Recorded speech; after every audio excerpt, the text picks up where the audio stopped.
உலகெங்கு வாழும் லக்லைட் சேனல் நேயர்கள் அனைவருக்கும் வணக்கம்.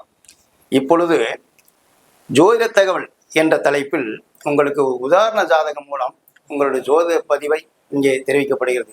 இதுவரை இந்த சேனலில் உங்களுக்கு ஆன்மீக சம்பந்தமாக விருந்தாக கொடுக்கப்பட்டது.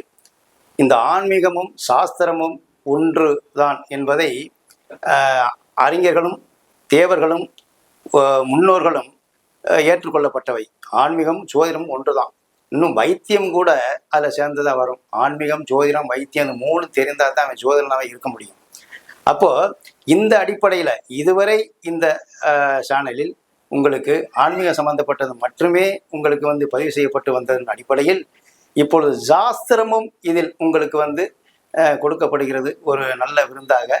அதில் உதாரணமாக ஒவ்வொரு மக்களுமே ஜோதிடம் எப்படி பார்ப்பது, ஜோதிடத்தினுடைய அடிப்படை என்ன, அந்த அடிப்படை விளக்கம் மற்றதில் கிடையாது. உதாரண ஜாதகத்தின் மூலம் ஒரு ஜாதகத்தை நம்ம பதிவிடுறேன். அந்த ஜாதகத்தின் அடிப்படை என்ன அப்படின்னாக்க, ஒரு மனிதன் பிறந்து வளர்ந்ததுலேருந்து அதாவது ஆயுள் பூராமே அவங்களுடைய பலன் எவ்வாறு இருக்கும் அப்படிங்கிற உதாரண ஜாதகம் தான் இந்த ஜாதகம். இப்பொழுது நம்ம அந்த உதாரண ஜாதகத்தின் மூலமாக இப்போ நம்ம போவோம். அதாவது பிறப்பு முதல் இறப்பு வரை ஒரு மனிதனுடைய கொடுப்பனை என்ன அப்படிங்கிறது தான் இதில் தலைப்பு. இப்போ பாருங்க, ஒரு உதாரணம், ஏதாவது ஒரு லக்கணம் எடுத்துக்கிறோம். இப்போ இந்த லக்கணத்தும் கிடையாது, எந்த லக்கணத்துக்கு உங்கள் லக்கணத்தில் இருந்து நான் இப்போ கொடுக்கக்கூடிய அந்த கண்டென்ட் அடிப்படை கிரகங்கள் இருக்கோ அதை நீங்களே தெரிஞ்சுக்கலாம். இப்போ நம்ம உதாரணத்துக்கு ஒரு லக்கணம் கொடுப்போம் இல்லையா? இப்போ உதாரணத்துக்கு என்ன லக்கணம் போகலாம், ஒரு விருச்சிக லக்கணம் பார்க்கலாம் இல்லையா? ஓகே, இப்போ உதாரணத்துக்கு பாருங்க, ஒரு விருச்சிக லக்கணம் நம்ம எடுத்துக்கிறோம். அப்போ இந்த லக்கணத்தினுடைய அதிபதி ஜீவராசியான, அதாவது மிதனம், கன்னி, தனுசு, மீனம், இந்த 4 ராசியில இந்த லக்னாதிபதி நின்றால் அவர்கள் உணவு, உடை, உறைவிடம் இந்த 3 விஷயத்துக்கும் கஷ்டப்பட மாட்டார் அப்படிங்கிறது ஜாதகத்தை பார்த்த உடனே எடுத்த உடனே சொல்லிடலாம். இது வளரும் ஜோதிடர்களுக்கும் ஜோதிடத்தில் ஆர்வம் உள்ளவர்களுக்கும் இதுவரை ஜோதிடத்தை கற்றுக்கொண்டு அதாவது பலன் சரியா சொல்றதுக்கு வரல அப்படிங்கிறவங்களுக்கும் இது பெரிதும் உபயோகமா இருக்கும். இப்போ நம்ம என்ன சொல்ல வரோம்னா, ஒரு லக்கணத்துக்கு அந்த லக்னாதிபதி உபயராசியில நிற்கணும். அந்த உபயராசி என்பது ஜீவராசி. இப்போ உதாரணமாக விருச்சிக லக்கணம் இருக்கு. இப்போ விருச்சிக லக்கணத்தின் அதிபதி செவ்வாய் ஒரு உபயராசியான, குறிப்பா ஒரு இப்போ மீனத்திலே நம்ம போட்டுக்கிறோம்.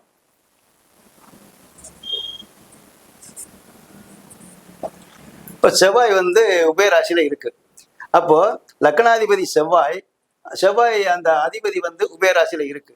இந்த மாதிரி ஒரு ஜாதகத்துல ஒருத்தருக்கு இருந்தால், அது யார் எந்த ஜாதகமா இருந்தாலும் சரி, எந்த லக்கணமா இருந்தாலும் சரி, அதாவது ஒரு லக்கணத்துக்கு அந்த லக்னாதிபதி இந்த 4 மூல ராசியில இருக்கணும். எது? மிதுனம், கன்னி, தனுசு, மீனம், இந்த ராசியில நிக்கணும். அப்போ அது ரொம்ப எளிமை தானே. அப்போ இந்த மாதிரி நின்றுட்டால் அந்த ஜாதகர் உணவு, உடை, உறைவிடம் இந்த 3 விஷயத்துக்கும் கண்டிப்பா அவர் கஷ்டப்பட மாட்டாரு. இது எவ்வளவு வெரி சிம்பிள். இது ஒரு உதாரணம். எது? லக்னாதிபதி உபயராசியில நிக்கணும். அப்ப இந்த 3 விஷயத்துக்கு அவர் கஷ்டப்பட மாட்டார். எது? உணவு, உடை, உறைவிடம். இதுல கடைசி வரைக்கும், அவர் பிறந்ததுல இருந்து கடைசி வரைக்கும் அவர் நல்லா இருப்பாரு. இந்த 3 விஷயத்துக்கு குறை இல்லை அப்படிங்கிறது. அடுத்து, இந்த ஜாதகர் வெற்றி பெறுவாரா, வாழ்க்கையில் தோல்வி பெறுவாரா அப்படிங்கிறது ஒண்ணு. இது ரொம்ப முக்கியம் தானே. ஒரு மனிதனுக்கு வாழ்க்கையிலிருந்து வெற்றி வருவாரா, தோல்வி வருவாரா? அப்ப வெற்றினா என்ன? பொருளாதாரம், வீடு, வண்டி, வாகனம், நல்ல வாழ்க்கை, அதுதானே வெற்றி. இது இல்லாதது தோல்வி. அப்போ அவர் வெற்றி பெறக்கூடிய நிலையை எப்படி கண்டறியது? இதுவும் ரொம்ப ஷார்ட்டா எளிமையா, நான் இங்க சொல்லக்கூட ரொம்ப ஷார்ட்டா இருக்கும், நீங்க புரிஞ்சுக்கிறணும். அப்போ இந்த லக்னாதிபதி லக்கணத்துல இருந்து எந்த கட்டத்துல நிக்குதோ அதுல இருந்து எண்ணி வர அந்த எண்ணிக்கையில உள்ள கட்டம் சுபக்கிரக ராசியா இருக்கணும். இப்ப பட் ஒரு எக்ஸாம்பிள் பாருங்க. இப்ப லக்னாதிபதி செவ்வாய் லக்கணத்துல இருந்து 5ஆம் இடத்துல நிக்குது. இங்க இருந்து எண்ணி 5ஆம் இடம். இது ஜோதிடர்களுக்கு நல்லாவே தெரியும். இப்ப மக்களுக்கு பொதுமக்களுக்கு அவ்வளவு சீக்கிரத்துல கட்டத்தை எண்ணிக்கை தெரியலனாலும், ஜோதிடம் ஆர்வம் உள்ளவர்களுக்கு, ஜோதிடம் நல்லா பாக்குறவங்களுக்கு, ஜோதிடம் தெரிஞ்சவங்களுக்கு இது ஷார்ட்டா சொல்லலாம். இப்போ 1, 2, 3 என்ன வேண்டிய அவசியம் இல்லை. அதுக்கு சொல்றேன். 1, 2, 3, 4, 5. அப்ப 5ஆம் இடத்துல நிக்குது. எது? லக்கணத்துல இருந்து. அப்ப நம்ம என்ன சொல்லலாம்? லக்னாதிபதி உபயராசியில நிக்கணும். அந்த ராசியில இருந்து 5 இடம் வரை எண்ணணும். அது சுபக்கிரக ராசியா இருக்கணும். அப்போ இந்த லக்னாதிபதி இங்க இருந்து இதுல இருந்து என்னன்னா சுபக்கிரக ராசி இங்க வந்துடும். இது கடகம் சுபக்கிரகம் தானே. 1 2 3 4 5 சுபக்கிரக ராசி. அப்ப சுபக்கிரகம்ன்றது என்ன அப்படின்னா குரு, சுக்கிரன், புதன், சந்திரன் இதெல்லாம் உங்களுக்கு சுபக்கிரகம் தான். அப்ப அந்த அடிப்படையில சந்திரனுடைய கடகராசி சுபக்கிரக ராசி. அப்போ அதுல இருந்து எண்ணி வர 5வது ராசி சுபக்கிரக ராசி. இந்த மாதிரி அமைந்து விட்டால் அவர் வாழ்க்கையில கண்டிப்பா வெற்றி வருவாரு. அப்ப இது எவ்வளவு பெரிய ரொம்ப சிம்பிளான ஒரு விளக்கம்.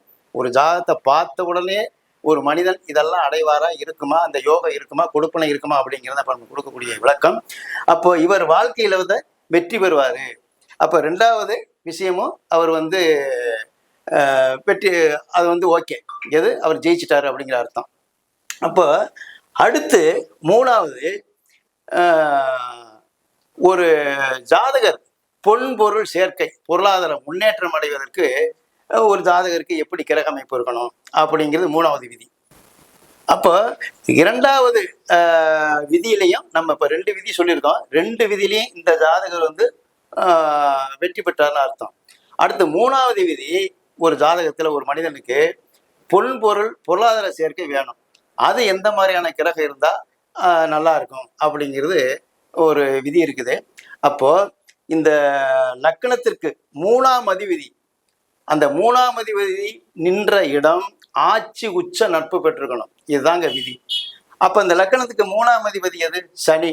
இப்போ ஒருவேளை இந்த லக்னத்துக்கு 3ஆம் அதிபதி இதுல இருக்காருன்னு வைங்க.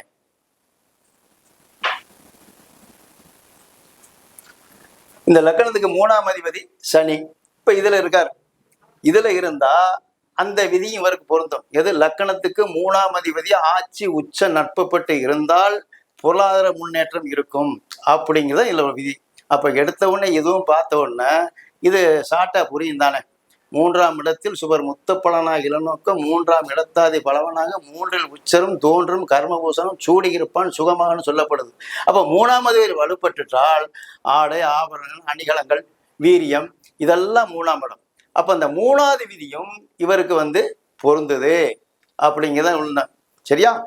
பொன்பொருள் சேர்க்கை இருக்கணும்னா லக்கணத்துக்கு 3ஆம் அதிபதி. இப்ப இவர் நம்ம இதிலே போட்டுட்ட 3ஆம் இடத்துல ஒருவேளை இந்த 3ஆம் இடத்த அதிபதி வேற எங்கேயாவது இருக்கலாம்.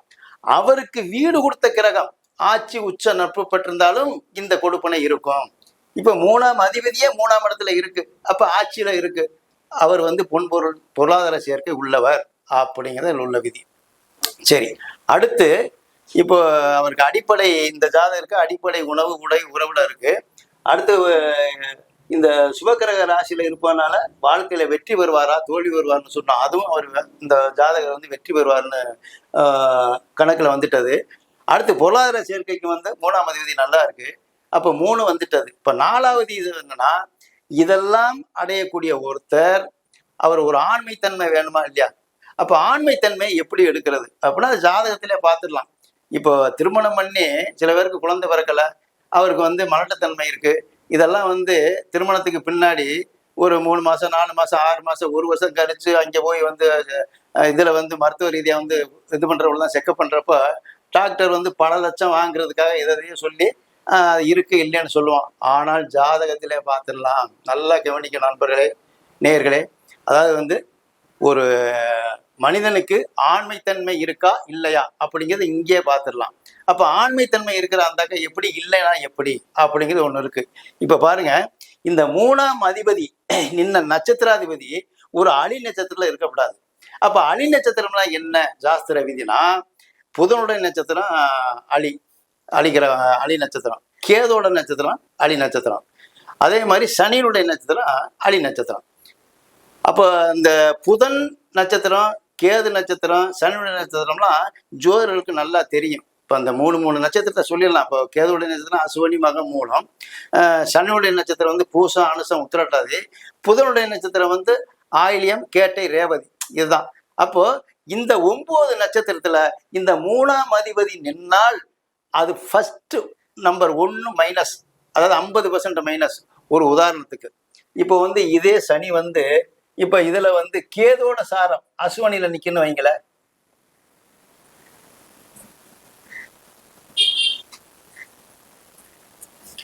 ஒரு உதாரணத்துக்கு தான் சொல்றேன். இந்த சனி இங்க அசுவனில நின்னால், அந்த அசுவனிங்கிறது வந்து ஒரு இது அலி நட்சத்திரம். அப்ப இந்த சனிங்கிறது பாதி வீரியம் குறைஞ்சிட்டது, வீரியத்தன்மை குறைஞ்சிடும். அப்போ 50% இருக்குன்னு அர்த்தம். ஒருவேளை வந்து அந்த அசுவனியினுடைய நட்சத்திர அதிபதி யாரு? கேது. கேது வந்து இப்ப இதுல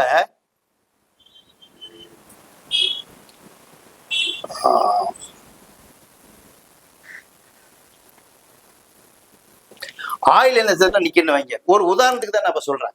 அதாவது இந்த சனி இங்கதான் நிக்குது ஒரு ஜாதகத்துல. ஆனால் இந்த சனி வந்து இங்க கேதோட நட்சத்திரத்துல அசுவனில நின்று அந்த அசுவன் நட்சத்திரத்துக்கு வந்து நட்சத்திர அதிபதி கேது வந்து இந்த ஆயில்யத்துல நின்னால் அவர் முழுமையா வந்து அந்த வீரியத்தை இழக்கிறாரு. குழந்தை பாக்கியம் பெறுவதற்கான வாய்ப்புகள் குறைவு. இல்லற வாழ்க்கையில ஈடுபடக்கூடிய சூழ்நிலையும் கம்மி. அப்பத்தான் அந்த பெண்ணு வந்து மூட்டை முடிச்ச கட்டிக்கிட்டு ஒரு வாரம் 10 நாளா ஒரு வருஷத்துல வந்து ஒரு வருஷம் கூட ஆகாது, ஒரு மாத்தையிலேயே அவங்க அம்மா வீட்டுக்கு வந்துடுறாங்க. அன்பர்களே நல்லா தெரிஞ்சுக்கிறணும்.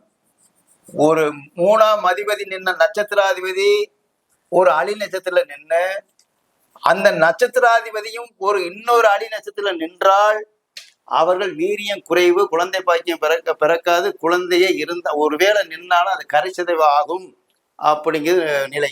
அப்ப இந்த ஜாதகரு இது வந்து அவிட்ட நட்சத்திரத்துல நிக்கிறார். இது வந்து அவிட்டம்.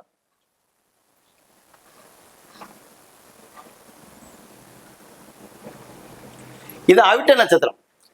அப்ப அதுக்கு ஆண்மைத்தன்மை இருக்குன்னு அர்த்தம். அப்ப அதில் வெற்றி பெற்றாரு. இப்ப நம்ம உதாரணத்துக்கு தான் சொன்னோம், 3ஆம் அதிபதி வீரியத்தன்மை குறையா இருந்தால் அந்த குறைவா இருக்கிறதுக்கு என்ன, அப்படி குறையா இருந்தா என்ன பலன் நம்ம சொன்னோம். ஆனா இந்த ஜாதகர் 3ஆம் அதிபதி சனி அவிட்டத்துல நிக்கிறாரு. அப்ப அவருக்கு வந்து ஆண்மைத்தன்மை இருக்கு. அப்ப அதுலயும் வெற்றி பெற்றுட்டாரு அப்படிங்கிறதான். அப்ப நமக்கு 4 விதி வந்து நல்லா வந்துட்டது அப்படிங்கிறதான் உள்ள நிலை. உணவு, உடை, உறைவிடம், அதாவது வெற்றி பெறுவாரா தோல்வி வருவாரா, அடுத்து வந்து பொருளாதார நிலை, அடுத்த ஆன்மீகம், ஆண்மைத்தன்மை. அப்ப அதுலயும் அவர் வந்து சிறப்பா வந்துட்டார். சரி, அப்போ அந்த 4 விதியிலையும் இந்த ஜாதகர் நல்லா வந்துட்டாரு, நல்லா இருக்கு, வலுவா இருக்கு அப்படின்னு அர்த்தம். அப்ப 4 இருந்தா போதுமா அப்படின்னா, ஒரு ஜாதகத்துல வந்து அதாவது வந்து அவர் வந்து குடும்பம், அதாவது வந்து தொழில் நல்லா இருக்கணும் இல்லையா. இப்ப இதெல்லாம் இருக்குது.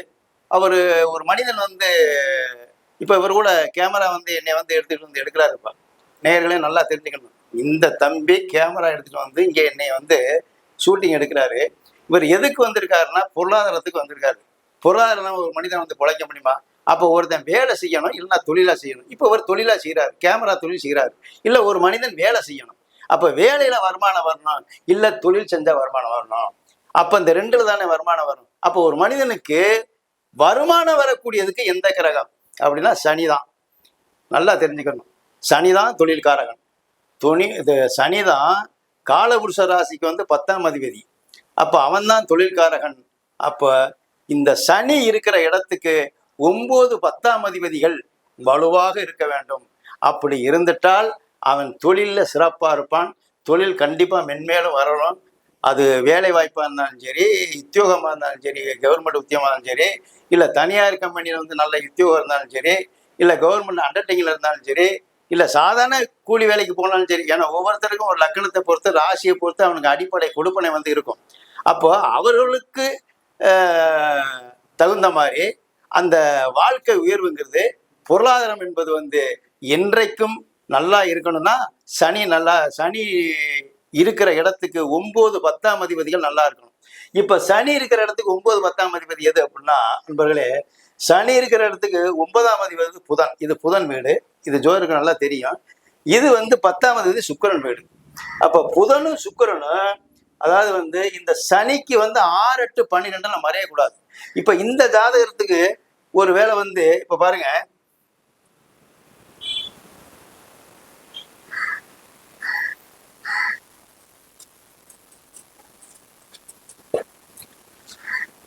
இப்போ 9ஆம் அதிபதி புதன், 10ஆம் அதிபதி சுக்கிரன்.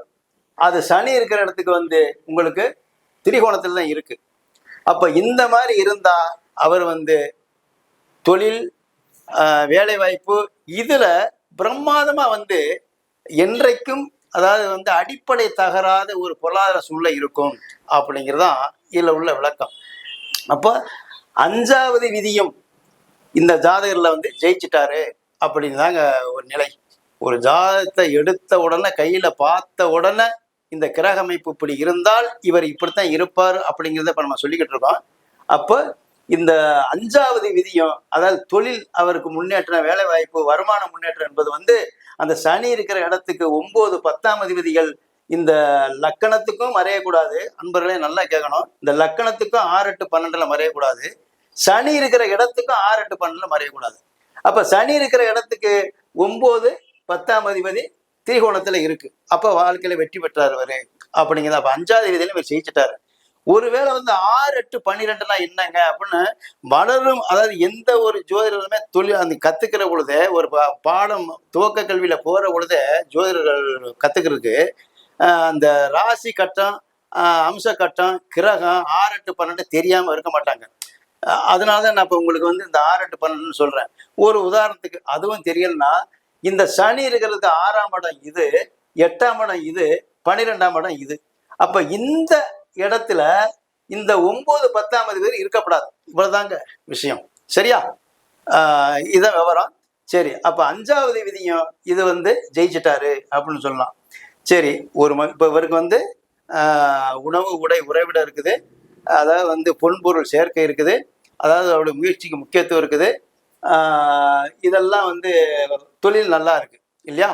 வாழ்க்கையில வெற்றி பெற்றார். இந்த சப்ஜெக்ட்லாம் அப்ப கொடுத்துட்டான். இவ்வளவெல்லாம் இருந்தும் ஒரு மனிதனுக்கு ஆயுள் வேணுமா இல்லையா? இப்ப அவனுக்கு பிறக்கிறது வந்து உணவு கூட இருந்துருது.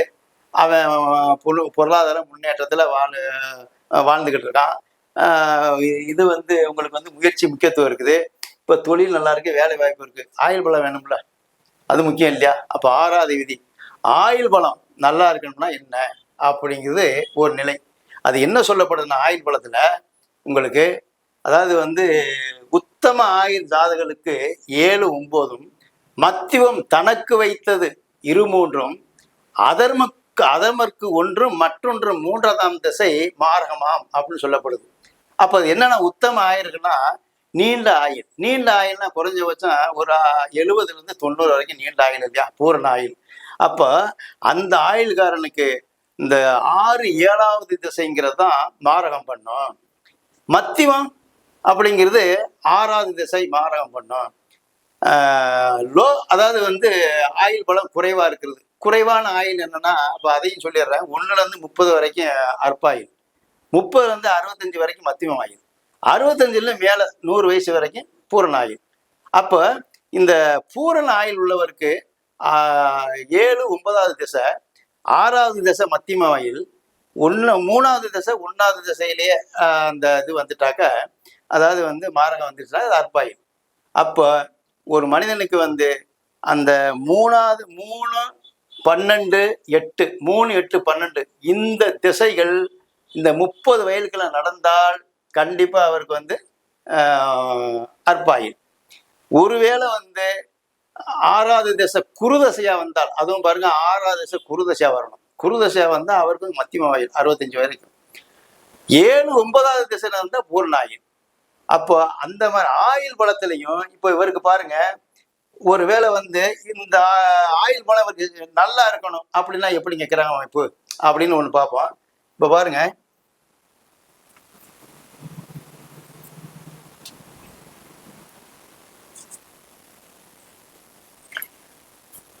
இப்போ வந்து இந்த லக்கணத்துக்கு வந்து யோகாதிபதிங்கிற சொல்லக்கூடிய 2, 9க்குள்ள யோகாதிபதி சொல்லக்கூடிய குரு இங்க லக்கணத்துக்கு 9ல இருக்கிறாரு.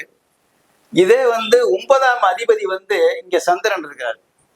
அப்ப இந்த மாதிரி இருந்துட்டால் இவருக்கு வந்து பூரண ஆயுள் கிடைக்கிறதுக்கு கண்டிப்பா வாய்ப்பு உண்டு. எப்படி அப்படின்னு சொல்லலாம். இப்ப இந்த குரு வந்து பாருங்க, லக்கணத்தை பார்க்கும். இந்த குரு வந்து ராசியை பார்க்குது. சந்திரன் தான் ராசி. அப்போ உறைந்திட பிறனில் விட்ட உத்தமர் குருவே வாக்கில் நிறைவரும் ஆயிலோடும் நேர்வரும் திருவினோடும் வரைநிழல் நிலத்தினோடு சென்னஞ்சேர் பூமியோடு சித்திர மாடகூடம் உன்னத வாகனங்களோடு உயர்வர வாழ்வான்னு சொல்லப்படுது. அப்ப எடுத்த உடனே அந்த பாட்டினுடைய பாட்டு என்பதே வந்து அது வந்து பலன் தான். அந்த பலன் தான் பாட்டா சொல்லப்பட்டிருக்கு. அப்ப அந்த பலன் என்னன்னா, எடுத்த உடனே நிறைவெறும் ஆயுளோடும் அப்படின்னு வந்துட்டது. எது உறைந்திட பிறைநில் வீட்டை உத்தமர் குருவே வாக்கில். பிறை நில்லுங்கிறது வந்து சந்திரன், அது பிறைங்கிறது சந்திரன், அதைத்தான் சொல்றது பிறை. அப்ப இந்த உத்தமர் குருங்கிறது சுபக்கிரகம். அந்த குருங்கிறது வந்து சந்திரனை பார்க்கிற பொழுது நிறைவான ஆயுள், நேர்வரும் தெரிவினோடும், தனக்கே உரிய புத்தியோடு. இவர்களுக்கெல்லாம் வந்து புத்தியை அடுத்தவன் சொல்ல வேண்டாம், அவங்களுக்கே இங்க புத்தி இருக்கும், சுய புத்தி இருக்கும். ஏன்னா இங்க வேற புதன் இங்க இருக்கா, இப்ப இதுல சூரியனும் போட்டுரும், சுக்கிரன் சூரியன் புதன். அப்புறம் லக்கணத்துக்கு 10ஆம் அதிபதி வந்து கேந்திரம் பெற்றிருக்கு. லக்கணத்துக்கு வந்து இந்த லக்கணத்துக்கு 11ஆம் அதிபதி, அதாவது வந்து இந்த 11ஆம் அதிபதி அதுல இருக்கு. சுக்கிரன் வந்து இந்த லக்கணத்துக்கு வந்து 7ஆம் அதிபதி அங்க 7ல இருக்குது. அப்போ இதுல இருக்கிற பொழுது புதாத்தி யோகம்னு ஒண்ணு வந்துருது. அப்போ அவர் நேர்வரும் திரிவினோடும் வரைநிகள் நிலத்தினோடு சென்னஞ்சர் பூமியோடு, அப்ப நிலப்புலங்கள், மாடு கன்று, சொத்து சுகம், பொருளாதாரம், நிறைவான வாழ்க்கையோடு இவர் வாழ்வாரு, நீண்ட ஆயுளோடு. அது மட்டும் கிடையாது நண்பர்களே, இந்த குரு வந்து லக்கணத்தை பார்க்க உறைந்திட பிறனில் விட்ட உத்தமர் குருவை பார்க்க அரைந்திட ஜென்மமேனும் அங்கனம் குருவை நோக்கில். ஒண்ணு ராசியை பார்க்கணும் அல்லது லக்கணத்தை பார்க்கணும். எந்த ஒரு ஜாதகத்துமே இதெல்லாம் ரொம்ப எடுத்த உடனே பாமர மக்கள் கூட ஒவ்வொரு குடும்பத்திலுமே நீங்க வந்து இப்ப நான் சொல்லக்கூடிய இந்த பலனை வந்து ஒண்ணுக்கு ரெண்டோட நீங்க போட்டு பார்த்தீங்கன்னா கடைசி வரைக்கும், இதை ஸ்டார்டிங் வந்து கடைசி வரைக்கும் போட்டு பார்த்தீங்கன்னா பல தடவை போட்டு பார்த்தா உங்களுக்கே ஜோதிடம் தெரியும். நம்ம ஜாதகத்துல இப்ப இந்த மாதிரி அமைப்பு இருக்கா, உங்களுக்கு எந்த லக்கணம் இருக்கலாம் நண்பர்களே, எந்த லக்கணத்துக்கும் அந்த லக்கணாதிபதி உபயராசியில் நிக்கணும். இவ்வளவுதான். இங்க எந்த லக்கணத்துக்கும் அந்த லக்கணாதிபதி இருந்த இடத்துக்கு சுபக்கரக ராசியா வரணும். இது 2வது பாயிண்ட். எந்த லக்கணத்துக்கும் 3ஆம் அதிபதி வந்து ஆட்சி உச்சம் பெற்றிருக்கணும். எந்த ஒரு லக்கணத்துக்கும் அந்த 3ஆம் அதிபதி என்ற நட்சத்திராதிபதி அடி நட்சத்திரமா இருக்கக்கூடாது. இவ்வளவுதான் தர்ஷால்.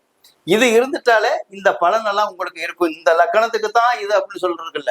இந்த 12 கட்டத்துல எந்த லக்கணமும் இருக்கலாம். அந்த லக்கணத்துக்கு உங்களுக்கு அந்த மாதிரி ஒரு அடிப்படையா நான் சொன்ன அடிப்படை கிரகங்கள் அமைஞ்சிருக்கணும் அப்படிங்கிறது.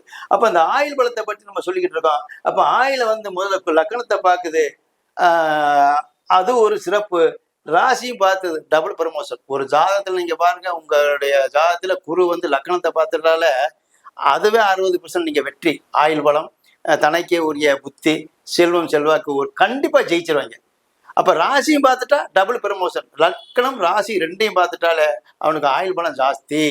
மற்ற அந்த லக்னாதிபதியும் கிடப்படாது அப்படிங்கிறது ரொம்ப முக்கியம். அதை நம்ம பார்த்துக்கணும். அஷ்டமாவதி கிடப்படாது. அப்ப அஷ்டமாவதிய இந்த லக்கணத்துக்கு வந்து அஷ்டமாவதி குரு வந்து கேந்திரம் தான் பெற்றிருக்கு, நட்பு ராசியில நிக்குது. அப்ப ஆயுள் பலம் நல்லா இருக்கு அப்படின்னு சொல்லலாம். அட்டமாதிபன் ஆயுள்காரகன் திட்டகேந்திரன் திரிகோணம் ஏந்திர தொட்ட லக்னாதிபதி பரம்பரை தீர்க்கமாம் ஆயுள் அப்படிங்கிறான். அப்ப லக்னாதிபதி குரு பார்த்துருச்சா, அப்போ வலுவா இருக்குதா. இன்னும் நிறைய ஆயுள் பலத்தை பத்தி நிறைய சொல்லியிருக்கிறான் பாடல்கள்ல. இதுவே கிட்டத்தட்ட வந்து 20 நிமிஷத்துக்கு மேல போகும். அதனால அடுத்தடுத்த பதிவுகள்ல உங்களுக்கு வந்து ஜோதிட சம்பந்தமான அனைத்து விளக்கங்களும் மிக தெளிவாக இந்த சேனல்ல நீங்க கண்டுகளிக்கலாம். இப்போ நம்ம 6 விதிகள் சொல்லப்பட்டிருக்குது. அதாவது வந்து லக்னாதிபதி உபயராசியில நிக்கணும். அதாவது வந்து அது நிக்கிற ராசியில இருந்து 5வது எந்த கட்டத்துல இருக்கோ அதுல இருந்து எண்ணி வர அந்த 5வது கட்டம் சுபக்கிரக ராசியா இருக்கணும். 3ஆம் அதிபதி வந்து வலுவா இருக்கணும். 3ஆம் அதிபதி நட்சத்திராதிபதி வந்து அடி நட்சத்திரமா இருக்கக்கூடாது. அதே மாதிரி வந்து ஆயுள் பலத்துக்கு இந்த கிரகங்கள் வந்து இப்படி இருக்கணும் வலுவா. தொழிலுக்கு வந்து சனி நிக்கிற இடத்துக்கு 9, 10ஆம் அதிபதி வந்து 6, 8, 12ல இல்லாமல், அதாவது வந்து அந்த கிரகம் வந்து திரிகோணத்துல இருக்கணும். எது சனி நிக்கிற இடத்துக்கு 9, 10ஆம் அதிபதிகள் திரிகோணத்துல இருக்கணும். 6, 8, 12 மறையாம.